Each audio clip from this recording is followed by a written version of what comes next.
A'udzu billahi minasyaitonir rajim. Bismillahirrahmanirrahim.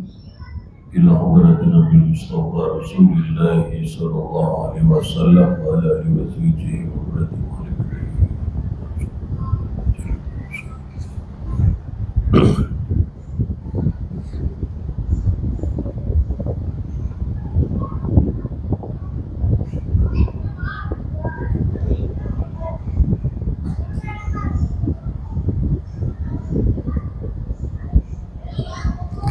Al-Fatihah. A'udzu billahi minasyaitonir rajim. Bismillahirrahmanirrahim. Alhamdulillahi rabbil alamin arrahmanir rahim maliki yaumiddin. Iyyaka na'budu wa iyyaka nasta'in ihdinas siratal mustaqim siratal ladzina an'amta 'alaihim ghairil maghdubi 'alaihim waladdallin. A'udzu billahi minasyaitonir rajim. Bismillahirrahmanirrahim. Qalal mu'allif wa ta'ala wa nafa'allahu wa bi'ulumi bid-darani amin.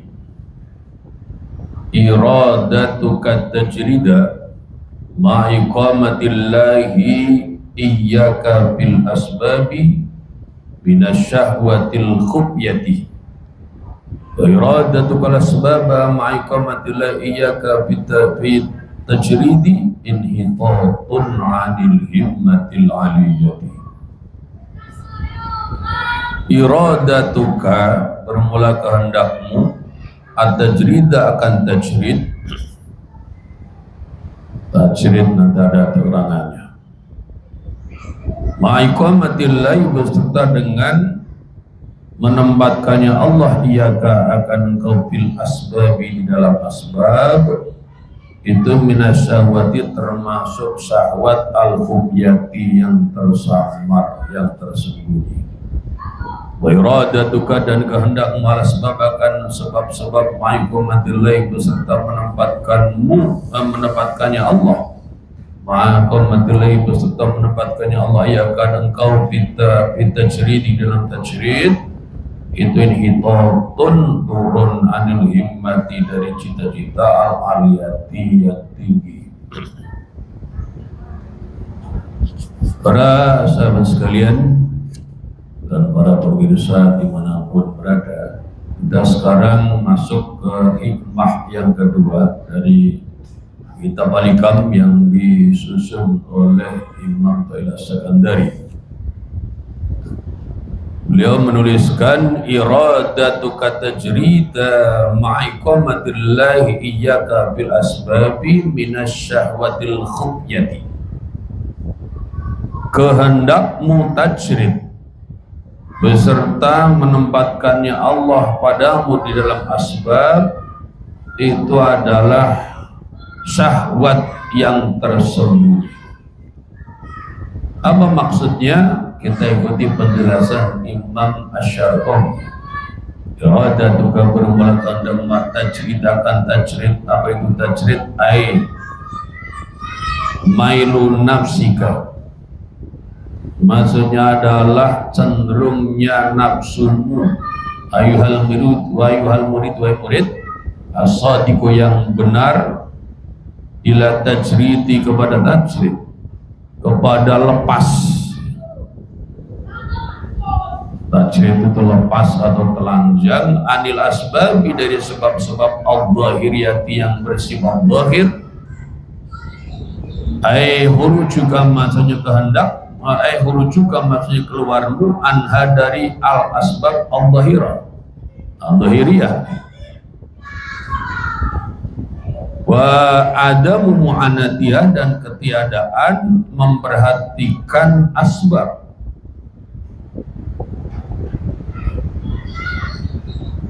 Jadi yang namanya tajrid itu adalah, tajrid itu artinya orang melepaskan diri atau membebaskan diri, mengeluarkan dirinya dari sebab-sebab zahiriyah.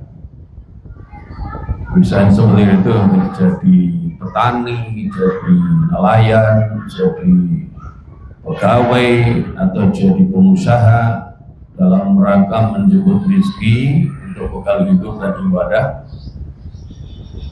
Atau khurujuk anha wa adamu ma'anatiha, maksudnya lagi adalah namanya tajrid itu keluarmu dari sebab-sebab dan ketiadaan memperhatikan asbab tersebut.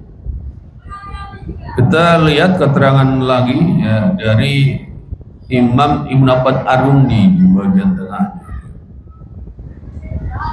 Al-asbabu bahuna ibaratun amma yutawassalu bihi ila gharati ma yanalu bitunya atau ma yunalu bitunya.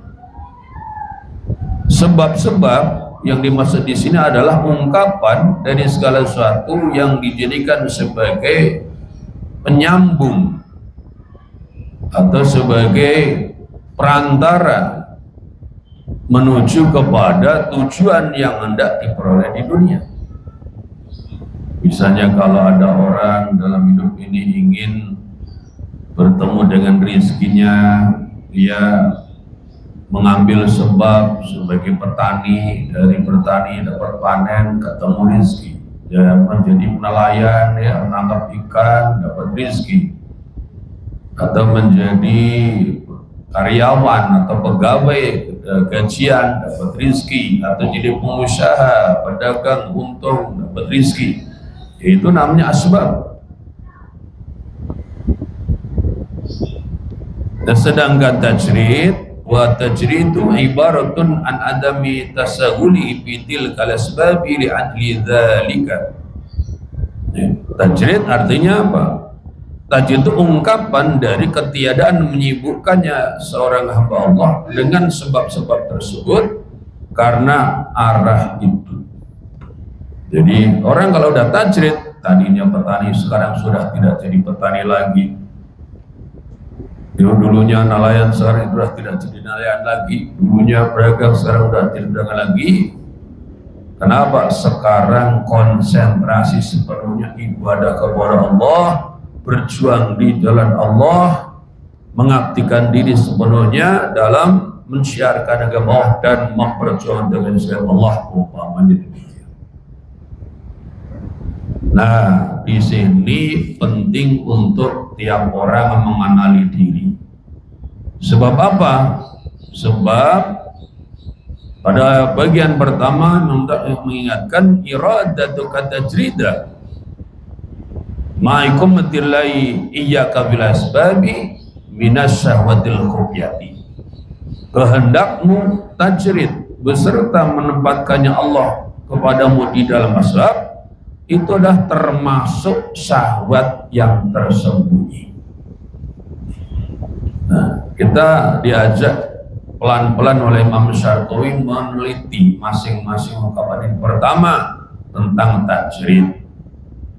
Jadi tajrid itu artinya seseorang dalam dirinya muncul adanya kecondongan, ya. Kalau di sini mengungkapkan dengan bahasa mengajak kita langsung seakan dialog dengan beliau, mengatakan tajrid iradatu tajridah, kehendakmu tajrid, maksudnya apa? Yaitu kecenderungan nafsumu atau dirimu wahai murid yang benar-benar ingin mendekat kepada Allah, cenderung kepada melepaskan diri atau mengosongkan diri, menelanjangkan diri dari sebab-sebab zahiriyah. Maksudnya keluarmu dari sebab-sebab tersebut dan ketiadaan memperhatikannya, sudah tidak lagi menekuni pertaniannya, ya, perkebunannya, atau perikanannya, atau perusahaannya, pekerjaannya. Katanya apa? Supaya bisa konsentrasi ibadah kepada Allah beserta dengan menempatkannya Allah akan engkau di dalam asbab. Ma'ikamatillah iyyaka bil asbab, beserta dengan menempatkan kepadamu di dalam asbab. Dari mana kita tahu seseorang itu masih dalam maqam asbab? Wa alamatu dzalika, dan bermula alamatnya itu, alamatnya Allah Subhanahu wa taala menempatkan seorang hamba pada maqam asbab, ayyuhayya. Ba'alamu dzalika, dan bermula alamatnya itu ayyuhayya, bahwa menyiapkannya Allah akan asbab laka untukmu. Wanta cita dan bahwa menemukan dalam keselamatan fi dinika dalam agamamu ingda mu'anatia pada waktu memperhatikan asbab wa yang qati'an dan bahwa putus bihaya sebab asbab tomauka oleh tamakmu amma dengan segala sesuatu bi'aidinas yang tapi tangan manusia wala yusila ay wal ala yusila dan bahwa tidak menyibukkan akan engkau wala yusila dan tidak menyibukkan yang maka akan engkau amma dari segala sesuatu angka yang bermula engkau itu kitab dalam min madhaibil ibadati dari tugas-tugas ibadah al-zahirati yang zahir wal ahwali dan hal-hal al-batinati yang batin. Kita perlu mengenali terlebih dahulu alamatnya bahwa seseorang itu di maqam asbab seperti apa. Alamatnya itu adalah bahwa Allah Subhanahu wa ta'ala menyiapkan sebab-sebab itu untukmu. Yang bertani oleh Allah, yang ingin bertani oleh Allah diberikan tanahnya, mau milik sendiri atau milik orang sebagai orang yang mengolahnya misalnya. Yang dagang ketemu saja pasarnya, kemudian barang dagangannya ada juga pembelinya. Yang pegawai ketemu pekerjaannya diterima jadi karyawan, gaji juga memadai misalnya. Yang usaha diberikan usahanya, kemajuannya dan sebagainya. Itu tanda-tanda seseorang itu di masbab oleh Allah disiapkan sebab-sebabnya. Kemudian yang kedua anta jidas salamata fi dinika ingda mu'anatiha. Dan yang kedua, kamu menemukan keselamatan dalam agamamu pada waktu memperhatikan atau menjalankan kepayahan menjalin sebab tersebut.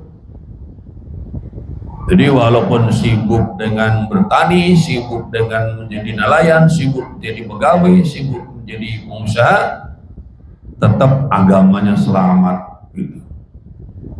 Tidak sampai harus syirik ya, biar cepat kaya, minta bantuan Mirror Kidul atau Iblorong atau Dewi Lanjar dan sebagainya. Wa yang qad yabya tomauka amma biaidin nasi, dan juga putus dengan sebab tersebut tamakmu dari apa yang ada di tangan manusia. Jadi walaupun ya maksudnya apa? Wayang kotib ya dengan sebab punya sebab-sebab tersebut ya, dengan punya pekerjaan atau punya usaha dia mendapatkan pendapatan yang memadai, maka putuslah dengan sebab-sebab tersebut tamakmu dari apa yang ada di tangan-tangan manusia itu. Yang berikutnya lagi ya, wala yusgilaka amma anta min mudhaibil ibadati al-zahirati wala batinati. Dan walaupun nih sibuk dengan berbagai macam aktivitas usaha dan kerja, kalau memang makomnya asbab, ya kesibukannya itu tidak sampai menyibukkanmu wala yusgilaka amma anta min mudhaibil ibadat.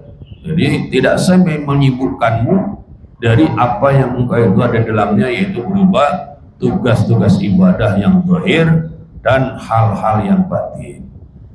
Ibarat walaupun sibuk di sawah dan ladang, sibuk di kantor ataupun di pabrik, sibuk di dalam dunia usaha, kewajiban-kewajiban ibadah diberi sholat lima waktu dengan romantiknya tertunaikan, bahkan Tuhannya malam masih buat tahajud, baca Qur'annya juga lancar dan sebagainya.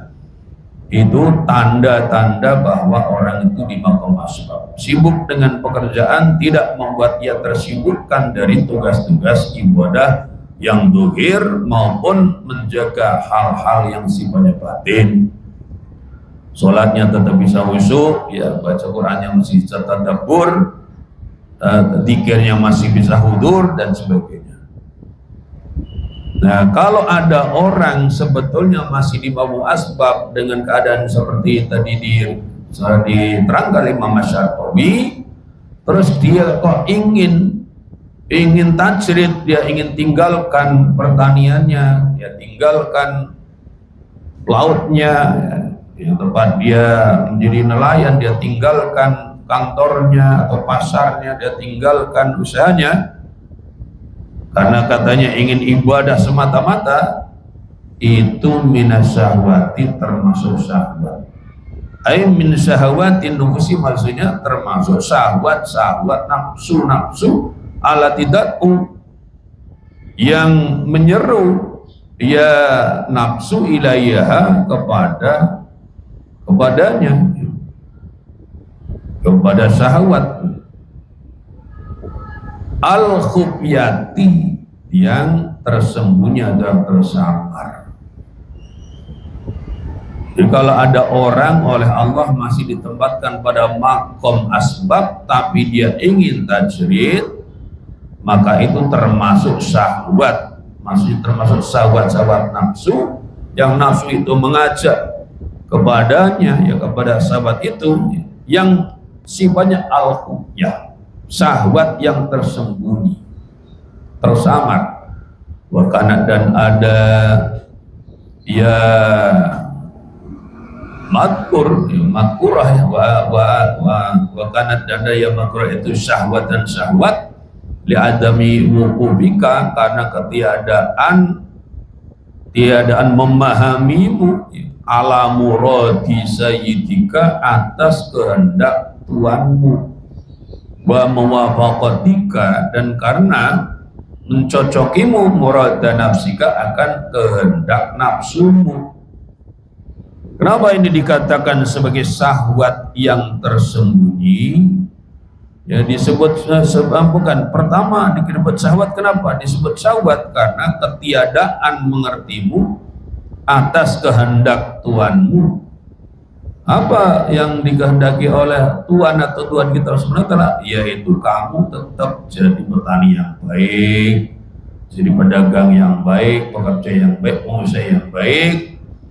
Maka Allah juga berikan ya ladang-ladang usahanya, pekerjaan dan sebagainya, juga hasilnya yang memadai. Allah sudah diberikan keadaannya demikian, terus kemudian mau ditinggalkan, katanya mau semata ibadah, itulah yang disebut dengan syahwat. Nah, kemudian kenapa disebut sebagai khufyah, khufyatan, dan itu khufyah maksudnya tersembunyi atau tersamar. Liana dhahira dalika, karena sesungguhnya dhahirnya itu anang muradaka, sesungguhnya kadakmu bitajridi, dengan tajrid itu aling ita'u menggitok, maksudnya menggunakan seluruh waktu ila wahi ta'ala, pada Allah Ta'ala, wa taqarrubu, dan mendekat ilai kepada Allah, wa batinu, halnya berumlah batin daripada muraduka, itu ana muradaka, sungguhnya kehendakmu itu asyuhratu, kemasyhuran, bahasa lainnya reputasi, bil wilayati, dengan wilayah, dengan kedekatan di sisi Allah, litaksidaka, supaya menunjukkan kau anak manusia, bil i'tiqadi, dengan i'tiqad, dengan keyakinan, amma bil i'tiqadi, dengan keyakinan, ya bil i'tiqadi, dengan keyakinan, wa taqarrubi, dan mendekat ilaika kepadamu, fataqau, maka putus selemu amma din segala sesuatu angka yang bermelangkah itu bisa dadihi di hadapannya. Kenapa dikatakan sebagai khufyah, jadi sebagai syahwat yang tersembunyi? Li'anna dhahira dalika ana muradaka bitajarrudi, Karena disebut sebagai rupiah karena sungguhnya kehendakmu itu kehendak li'anna dhihradilika karena dhihirnya itu ana muradaka bitajrudi sesungguhnya kehendakmu dengan tajrid atau tajrid itu al-inqita ilallah ta'ala menggunakan seluruh waktu untuk Allah Ta'ala wa taqarrubu ilaihi dan mendekat kepada Allah Ta'ala. Secara dohirnya tampaknya begitu, dia tinggalkan kerjaannya, tinggalkan usahanya, katanya ingin terus tidak berhenti menggunakan seluruh waktunya untuk Allah, mendekat kepada Allah. Wa batinuhu ana muradaka asuratu bil wilayati. Sedangkan secara batinnya itu adalah kehendakmu itu kemasyhuran, kepopuleran, keterkenalan, reputasi dengan apa? Dengan wilayah supaya dianggap sebagai orang yang dekat dengan Allah atau yang dicintai Allah atau yang ditolong Allah. Untuk apa? Litaksidakan nasu bil itiqati wa taqrib ilaika supaya nanti litaksidakan nasu supaya apa? Manusia itu menuju kepadamu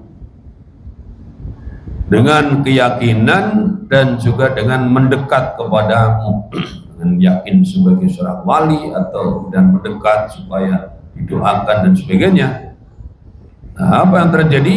Fataqtu amma anta bisaddi, maka kamu terputus dari apa yang engkau itu ada di hadapannya, yaitu di hadapan amalan-amalan yang mesti ditunaikan, yang harusnya sibuk dengan ibadah di sela-sela bertani, di sela-sela berlayar ke laut mencari ikan, di sela-sela kerja, di sela-sela bangun usaha, itu semua ditinggalkan. Padahal itulah tugas yang sedang diberikan Allah Subhanahu wa taala. Waqad qala, maka sungguh telah berkata di kemudian dia meninggalkan tugasnya terus sibuk ataupun menikmati dianggap orang sebagai wali lah, disebut orang dekat Allah dan sebagainya. Waqad qala telah berkata telah berkata al-aribuna oleh al-aribun orang-orang alim marifat, ulama alim marifat, iqbalun nasi alal muridi qabla kamalihi samun qatilun. Iqbalun nasi menghadapnya manusia alal murid di atas murid qabla kamali sebelum sempurnanya murid itu samun racun. Samun boleh ya, sumun boleh, simun boleh. Ini isinya bisa dibaca 3 macam. Qatilun yang mematikan. Jadi qala al-arifuna berkata ulama alim marifat, iqbalun nasi alal muridi qabla kamali samun qatilun. Menghadapnya manusia kepada murid ya sebelum sempurnanya. Jadi menghadapnya manusia kepada murid sebelum sempurnanya murid tersebut, maka itu adalah racun yang mematikan. Dan sekarang tampaknya banyak. Ada orang yang dia ilmunya sudah sangat dalam, sangat luas, namun oleh Allah ditakdir biasa-biasa saja, tidak banyak yang mengenalinya, tidak banyak yang mencarinya. Tapi ada misalnya anak muda, dai muda yang kemudian pembicaraannya membuat orang takjub atau membuat orang terkesan, membuat orang suka, akhirnya udah berdatangan yang berduyun-duyun, berbondong-bondong ribuan orang ke majelisnya. Padahal ya sebelum sempurna. Sebagai seorang murid belum sempurna, apalagi sebagai seorang alim ma'rifat. Itu sesungguhnya adalah samun qatilun, menjadi racun yang mematikan. Maka biasanya akhirnya tidak bisa bertahan.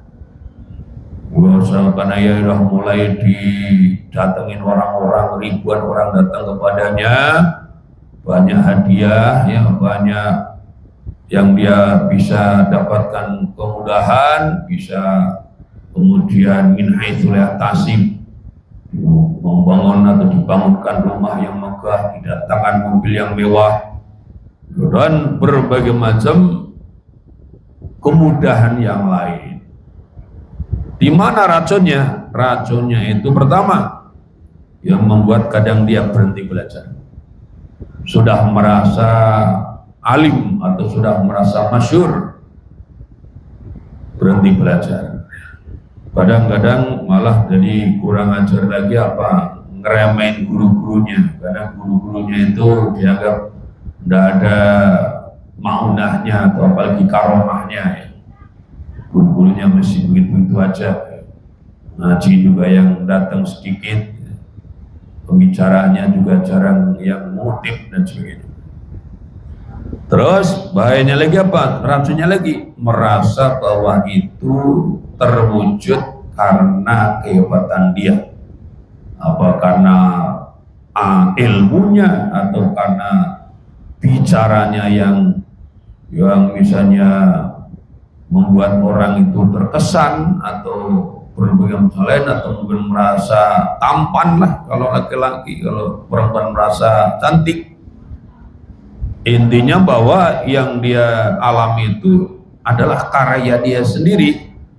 Nah, yang model begini nih biasanya ujung-ujungnya tidak bisa berlanjut. Ada peristiwa yang membuat di tengah jalan itu kemudian surut.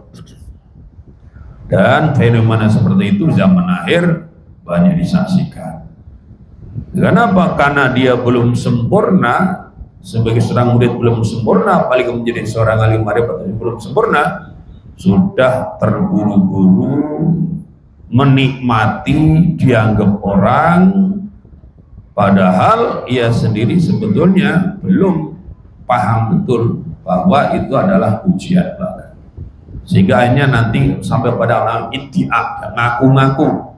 ngaku-ngaku bahwa dialah yang alim, dialah yang punya maun atau karomah, dialah yang hebat, padahal tidak sama sekali. Itu semua adalah kudrat dan iradat Allah Subhanahu wa Ta'ala.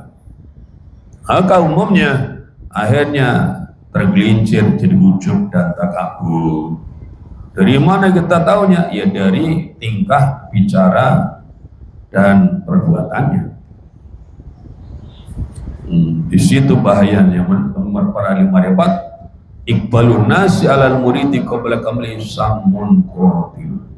Wa rubbama in qata'at bidzalika an wadhibika wa rubbama in qata'ta gitu. Wa rubbama in qata'ta, dan terkadang putus olehmu bidzalika dengan sebab itu, dengan sebab menghadapnya manusia tadi, an wadhibika dari tugas-tugasmu, wa auratika dan milik-milikmu, wasilta dan jadi olehmu itu tata tolakun melihat olehmu lima terhadap segala sesuatu bihaiti nasih tetap di tangan-tangan manusia. Orang yang dia belum waktunya tajrid tapi mentajridkan diri gitu istilahnya, itu tajrid maunya sendiri. Itu kalau kita yang melakukan, kita yang sedang diajak mereng oleh Imam Nabilah ataupun oleh Imam Syarqawi, baru bama ing qata'ta bidzalika an madhibika wa oratika. Dan terkadang kalau ketika kamu itu tajrid belum waktunya, kamu dengan tajridmu itu kamu putus dari tugas-tugasmu, putus dari wirid-wiridmu. Sudah wiridannya putus, kewajiban-kewajiban putus, hidupnya tidak menentu, akhirnya apa? Melihat-lihat apa yang ada di tangan manusia, berharap-harap. Ya, karena tidak punya pekerjaan, tidak punya usaha, kalau waktunya makan berharap-harap ada ngasih makan, kalau haus berharap ada ngasih minum dan sebagainya. Itu tandanya orang makom asbab tapi memaksakan diri masuk ke makom tajrid. Akhirnya amalan-amalannya terbengkelai, sedangkan hatinya dalam keadaan tamak berharap-harap dibantu orang. Itu satu sisi. Yang berikutnya, wa iradatuka, dan kehendakmu ala sebab akan asbab. Ayat tasabubah maksudnya menjadi sebab al-itisabah dan mencari perolehan. Ma'ikumatilai beserta menempatkannya Allah, ma'ikumatilai beserta menempatkannya Allah ya kan engkau. Kita tajrid dalam tajrid ay bi ay ya bi ayu ay bi an yasarolaka ya bi an la sab yu yasirolaka ini ya. Ai bi an yasara, atau bi an yasara dengan bahwa mempermudah ya Allah kau untukmu al-quta akan makanan pokok min haitsu la tahtasibu, dari arah yang tidak menyangka olehmu. Wa ja'ala, dan menjadikannya Allah nafsakan nafsumu mutmainnatan, akan tenang ingda ta'adzuri, pada saat sulitnya qut. Wa muta'alliqatan, dan bergantung bimaulahu, bimaula, dengan Tuhannya nafsukan. Wa dumta, dan terus menerus olehmu al-istighli, atas sibuk bi wadha'ibil ibadati, dengan tugas-tugas ibadah-ibadah. Itu ini turun ala anil himmati, dari cita-cita al-aliyat yang tinggi. Liiradatika, karena kehendakmu arju akan kembali ilal halqi, kepada makhluk, ba'da ta'alluqi, setelah bergantung bil haqqi, dengan Allah al-haq. Jadi iradatukal asbaba, kehendakmu asbab, yang tadinya tanpa jadi petani, jadi nelayan, jadi perajin, jadi pegawai, jadi pengusaha, hidupnya juga sudah tercukupi, ibadah lancar, dakwah juga jalan, terus kemudian pengen asbab. Kenapa? Karena pengen seperti orang-orang, pengen rumahnya lebih gede, pengen mobilnya lebih mewah, ingin makannya lebih enak, mungkin begitu. Akhirnya apa? Tasabbub, bal iktisab, ya, mencari sebab untuk menjemput rezeki, mencari usaha untuk memperoleh anugerah Allah. Maka dia apakah mulai jadi petani, mulai jadi pedagang, atau mulai jadi pegawai atau pengusaha, beserta dengan menempatkannya Allah kepadamu dalam tajrid. Apa tandanya Allah memberikan kita ini kedudukan dalam hukum tajrid? Allah mudahkan bagimu makanan pokok dari arah yang tidak tersangka. Walaupun secara zahir tidak punya pekerjaan, tidak punya usaha, tapi nyatanya tiap mau makan ya ada makanan, mau minum ada minuman, mau istirahat punya tempat tinggal dan sebagainya. Selama ini seperti itu. Walaupun status tidak bisa disebutkan apa pekerjaannya, tapi kehidupan sehari-hari ada saja rezekinya dari arah yang tidak tersangka. Dan Allah SWT menjadikan jiwamu atau nafsu itu tenang pada saat lagi mengalami kesulitan. Pada saat semua itu lagi sulit, tetap tenang dan senantiasa bergantung kepada Maula Allah Subhanahu wa Ta'ala. Dan terus menerus kami itu sibuk menjalankan tugas-tugas ibadah. Kondisi sudah demikian, kok kemudian ingin asbab. Ya, selama ini tanpa kerja dan usaha saja diberi hidup, diberikan kecukupan, kok kemudian ingin asbab, ingin iktisab, ingin usaha, kerja dan sebagainya. Itu adalah inhitatun alimatul aliyati. Karena apa? Karena itu adalah termasuk turun dari cita-cita yang tinggi. Kenapa disebut turun? Liiradatika rujua ilal khalqi ba'da ta'alluqi bil haqq. Karena kehendakmu untuk kembali kepada makhluk setelah bergantung kepada Allah hak. Ketika dulu tidak punya pekerjaan, dia setiap saat senantiasa ta'aluk kepada Allah, yakin kepada Allah, benar-benar memegang ayat wa ma min dabbatin fil ardi illa 'alallahi rizquha. Ya, tidak ada satu makhluk melantau di muka bumi kecuali rezekinya itu tanggung jawab Allah.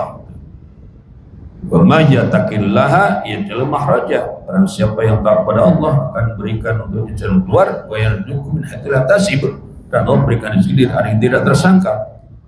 Tadinya tiap hari demikian, bangun tidur ya harapannya cuma Allah, karena status tidak punya kerja, tidak punya usaha, padahal dia dan keluarga banyak kebutuhan.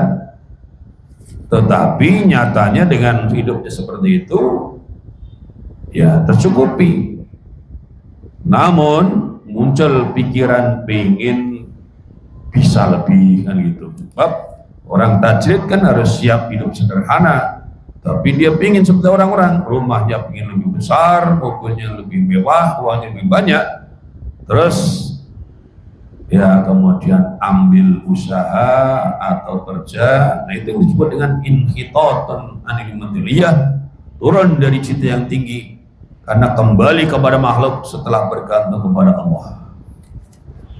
Akhirnya nanti tiap pagi itu kenapa yakin bakal terus kebutuhannya? Karena udah jadi pegawai gaji tiap bulan UMR umpamanya atau lebih daripada itu. Kenapa yakin tercukupi? Udah punya toko, ya sudah punya usaha, nanti akan ada hasilnya. Sebelumnya ketika masih tajrid, tidak ada harapan kecuali kepada anugerah Allah. Nah ini namanya turun dari himmah yang tinggi kepada yang rendah. Yang tadinya bergantung semata kepada Allah hak, sekarang bergantung kepada al-khalqu, kepada makhluk. Imam Asy-Syarqi belum memberikan catatan walau lam yakun, dan kalau tidak ada ila mukhalatatu abna'id dunya, kecuali bercampur atau bergaul dengan anak-anak dunia, bima di dalam segala sesuatu yang bermula abna'id dunya itu kita di dalam ma, lakana maka sungguh ada yang matur itu kafian cukup bidana atil himmati, di dalam rendahnya cita-cita. Jadi Imam Asy-Syarqi belum memberikan komentar walau lam yakun ila muhlatu abna'id dunya bima hum bihi lakana kafian bidana atil himmati. Kalau saja tidak ada dalam urusan dia yang tadi tajrid terus sekarang masuk ke dunia kerja dan usaha, itu tidak ada di dalamnya kecuali persoalan campur dengan anak-anak dunia. Siapa anak-anak dunia? Yaitu orang-orang yang di dunia ini sudah diberi Allah kesempatan menjemput rezeki dunia dengan lebih mudah daripada orang kebanyakan. Ada yang sekarang ini ya dalam usia masih muda, udah kaya raya, usahanya juga ada pertambangan, ada banget penyewaan mobil aja yang dihasilkan mobil-mobil mewah, menyewakan mobil Mercy, Alphard dan sebagainya. Dia juga kalau pergi-pergi biasa naik pesawat jet pribadi. Nah orang-orang seperti ini berarti amnutunya anak-anak dunia kalau dia tidak peduli ibadah ya. Tapi walaupun dia biasa naik jet pribadi, rumah Mekah di Pondok Indah, tapi tekun ibadah itu yang penuh akhirat. Nah, kalau ada orang-orang yang di dunia penuh keterbatasan, tapi oleh Allah dimudahkan di dalam bertambah ilmu, bertambah iman, bertambah taufik, bertambah amal ibadah, bertambah peran dalam perjuangan menegakkan agama Allah, ini berarti dia abnaul akhirah ini. Nah, kata Imam Asy-Syarqi, kalau ada orang yang tadinya sudah tajrid kemudian masuk ke dalam asbab, sehingga dengan asbab itu dia kumpul dengan orang-orang kebanyakan ya, maka beliau mengatakan kalau saya tidak ada dalam hal asbab itu kecuali bercampur ya, berkumpul dengan abnaud dunya dalam apa yang mereka ada di dalamnya, maka sungguh itu cukup di dalam rendahnya cita-cita. Wal wajibu, maka bermula yang wajib ala salik di atas salik atas orang yang berjalan menuju kepada Allah, itu ayam busa bahwa menempati ya salik terima dalam segala suatu aqam yang telah menempatkan akan salik al-haq wa al-haq di dalam bayarullah dan ridha ya salik bihi dengan ma hatta yatawalla sehingga mengurus oleh Allah ikhraju akan mengeluarkan salik minhu ya, dari ma wala yaruju dan tidak keluar ya salik binafsi dengan dirinya salik iradatihi dan kehendaknya salik wa tasbili syaitan dan bujukan setan fayaqau maka jatuh ya salik bi bahril qatiyati dalam samudra keterputusan waliyadu dan bermalam perlindungan itu billahi ta'ala tetap dengan Allah ta'ala. Kesimpulannya adalah Imam Asy-Syarqawi memberikan syarat kepada kita fal wajibu ala saliki ayyam kuta bima qamahul haqqu fihi wa yarda bihi hatta yatawalla Allah ikhrajum minhu. Yang wajib adalah yang wajib bagi seorang salik, orang yang sedang berjalan menuju kepada Allah seperti kita ini adalah berdiamnya, tinggal menempati di dalam apa yang Allah hak menempatkannya di dalam makom tersebut. Ditempatkan di makom asbab, jalankan makom asbab dengan sebaik-baiknya. Oleh Allah dikehendaki naik ke dalam makom tajrid, laksanakan dengan sebaik-baiknya. Yang di asbab tidak usah memaksakan diri masuk ke dalam tajrid, yang sudah tajrid jangan kemudian menurunkan diri masuk ke dalam asbab. Ridho saja, wa yarda bihi. Wajib bagi dia untuk ridho dengan apa yang dipilihkan Allah tersebut. Hatta yatawallallahu yarja'u minhu sehingga nanti Allah sendiri akan mengeluarkan ia dari tempat tersebut. Yang tadinya asbab kemudian oleh Allah ditempatkan ke tajrid, tapi itu kehendak Allah. Apa ciri-ciri Allah? Ciri-ciri Allah itu ya berjalan secara alamiah, secara mudah. Contohnya apa? Contohnya ini. Dulu ada yang santri arba'in awal. Santri arba'in awal itu yang pertama kali di Kuala Malim Sufyan Zami, dia tadinya kerja, tapi kan ketika dia masuk arba'in tidak bisa kerja. Dia tadinya kerja, ada jadi guru atau apa, ngajar di sekolah, jadi guru agama. Ketika masuk arba'in, itu kan dari pagi sampai sore belajar, bahkan ada malam. Maka akhirnya dia berhenti jadi gurunya. Tinggalkan itu, mohon izin kepada kepala sekolahnya atau tempat kerjanya itu berhenti, akhirnya fokus belajar di mata lain.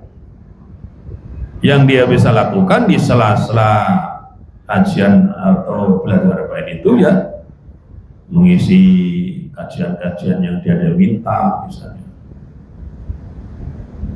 Sehingga selesai program Ibrahim pun dia terus begitu akhirnya disibukkan oleh mengajar di tempatnya, dia membangun kajian apa masjid taklim atau pesantren, terus diminta ngaji dengan masyarakat. Jadi alamiah gitu. Bukan dia yang misalnya merasa bosan jadi pegawai terus berhenti, setelah berhenti bingung gitu. Pada kerjaan enggak, pendapatan enggak ada, kan gitu bingung ya gitu. Pelongo-pelongo. Kita waktu makan pegang perut gitu. Enggak, dia sebenarnya ingin tetap bekerja, tapi kondisi membuat dia tidak bisa. Kenapa? Waktunya sudah habis digunakan untuk belajar. Maka ketika arba'in yang pertama didirikan malam itu kan bagi yang sudah menikah itu diberi tunjangan untuk kehidupan keluarganya itu tidak. Karena kan dengan itu dia tidak sudah bekerja apa berhenti itu sampai seperti itu untuk membantu dia tetap eksis. Ternyata setelah program Arvin selesai pun, nah ini tidak kembali lagi dia ke tempat kerjanya, melanjutkan aktivitas kajian-kajiannya di tempat sendiri maupun di tengah masyarakat. Nah itu namanya dia tajrid, tapi kehendak Allah. Cirinya apa? Ya mengalir begitu saja dan adanya suhulah, ada kemudahan. Jadi itulah yang dimaksud dengan apa? Ayam kusabi ma'qamahul haqqu bihi wa yarda bihi hatta yatawallallahu ikhrajahu minhu. Jadi dia jalankan kehendak Allah, ditempatkan di maqam asbab, jalankan maqam tajrid, laksanakan dengan ridho dan mengikuti apa yang Allah murus untuk dirinya. Misalnya digerakkan kemana aja sesuai dengan kehendak Allah, ya diikuti. Wala yahruja bin nafsihi wa iradati wa tasbili syaitani. Dan hendaknya ia tidak keluar dari apa yang Allah tempatkan itu dengan kehendaknya sendiri. Nah, maksudnya dengan dorongan nafsunya sendiri atau kehendaknya sendiri atau dengan bujukan setan. Wayaqa fi bahril qati'ati, maka ia akan jatuh di dalam samudra keterputusan, maksudnya putus dari Allah Subhanahu wa taala. Wal iyadu billahi, dan perlindungan dari putus itu adalah semata-mata dengan pertolongan Allah Subhanahu wa taala. Wallahu a'lam bishawab. Ya dibaca.